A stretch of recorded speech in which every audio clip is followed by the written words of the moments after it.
They asked me what I want. I told them that the marriage is over. I'm no longer interested. I want to move on and live my life.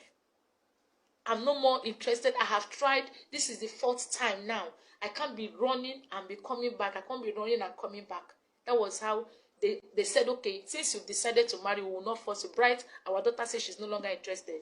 Whatever you've paid, they brought out the ledger, the family ledger, where they put down anything that has been done or that has been paid, bride price. They check it and they found out that Bright did not pay bride price. And I can remember vividly, before I returned after the 1 year, my uncle called him and said, you've not paid, we'll check in the list. There was no specific money. Come and do it. He just ignored it that he has married. Because the dowry is what they're supposed to refund him. Not like the money they bought for drink and all that. They said, we don't have anything. We wanted to refund you the dowry. Look at it. There is no dowry, specific amount, whether it's 1 naira or what. That was it. Before you know it, they told him, we would have collected the children self, but because we love you, okay, go and take care of the children. Let our daughter live. And make sure you don't come after her. He pleaded that they should give him more time to plead. They said, okay, we'll give you 2 weeks. If you're able to talk to her after 2 weeks, she accepted, then you will come back. But if she didn't accept after 2 weeks, leave her alone. If you come after her, we'll come after you. I went back to Lagos. I went back to Lagos after the meeting. I wasn't with Pastor Moses Adeyo. Pastor Moses Adeyo is living in the church premises in World Bank Assembly. There are people there. I'm living in Lagos. I wasn't living with him. I went back to Lagos to continue my life. He do call me until I blocked him. I told him, don't disturb me again. There is nothing between us. I have moved on. I will, if I want to live my life, I want to get married, whatever. He said, over his dead body would I get married. Over his dead body would I go to another man. Over his dead body. That is him for life and death, whatever. I told him, I have nothing to do with you. You don't own my life. I have my life to live.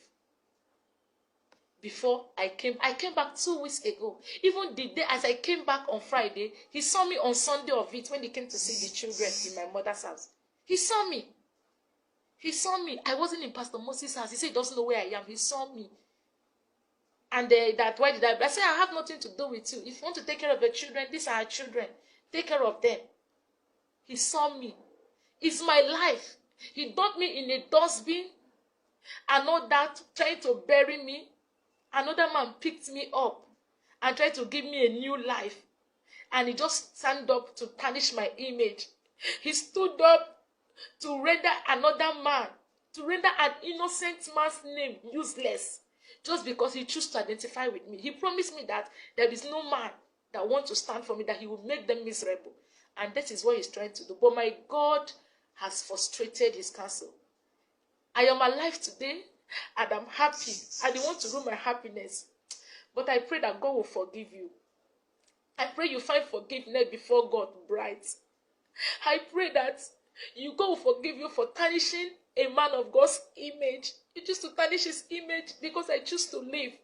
You want to dump me in the ground and I refuse. Now there are so many women out there who are dying like this. And because of what the society will say, they choose to die. If I have died in Bright's house, people will say, why didn't you talk? There are women that are dying. Why didn't you live? I choose to live. And I choose to find a new life and start a new life. And I've committed the worst crime. Because I refused to die in Bright's house. I refused to go through the same pain and torture. My children are going through so much emotional torture now because of his attitude and things he has done to them. But I don't want to put them in the picture. I didn't do this for you to believe me. I don't need your belief. I don't need your opinion. I don't need your support. But the same way you guys carry evil news to go viral in the social media, I want you to tell the world that I'm a woman that have strived to survive out of this stuff for 11 good years. He knows 11 years of pain, 11 years of torture, 11 years of disgrace and humiliation, 11 years of pain, 11 years of crying at night. He will come back anytime, any day. I'll open the door for him. He will abuse me and call me a useless woman. All these things happen. Now the thing is, I choose to marry. I have the right to marry whoever I want to. If I found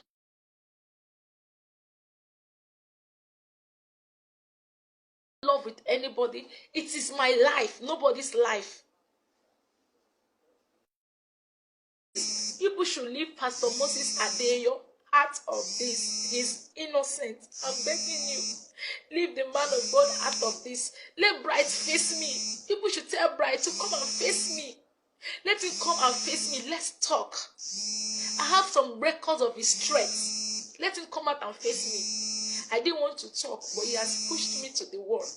He's trying to make me to go viral as a bad woman. And lastly, before I go, everybody is sympathizing with him. He's a free man right now. As many young ladies who are desiring husbands, Bright is free. I challenge you to go and marry Bright. So many of you that have daughters and sisters, go to his page, go and marry Bright. If you're able to live with him for 3 months, then you come back to me and shook my hand. Go and marry Bright. He has his friends who knows this story. His club members know his story very well. Go and ask him what happened. Go and ask him what happened. Go and ask people that knows me. They all know. Go to Lumokrushi. There's nothing more. Go and ask about this story. I rest my case. If you're interested, you want to marry him, go ahead and marry Bright. He is there. I choose to live for life. I choose to be alive for my children. I choose to live to fulfill my destiny. I choose to be a strong woman. I don't want to talk about this. I have so many things to talk about, but I'm coming. I'm going to tell the world my story because my story is large. God gave me life and rescued me from the hand of a lion that wants to devour me for 11 years. I run. And you guys feel I should remain there and die. And if I have died, the same word will say, why didn't she run for her life? And I choose to run out of my life, and you guys want to. Now take this video. Let him see it. Let the world see it. And let so many women that are into this pain see it. You have to be strong and come out of it. It doesn't matter what the world will tell you. It doesn't matter how they will nail you and rub you nail. You can still be a better person. The Lord can still give you a second chance. The Lord can still give you a way of survival. I'm begging in the name of God. For now, let me rest my case. I'll come back soon. Thank you very much for your time. Thank you, but please share this video. Vindicate this man. Is innocent. I'm begging you. He's very innocent. He just wants to tarnish his image. Please vindicate him. God bless you.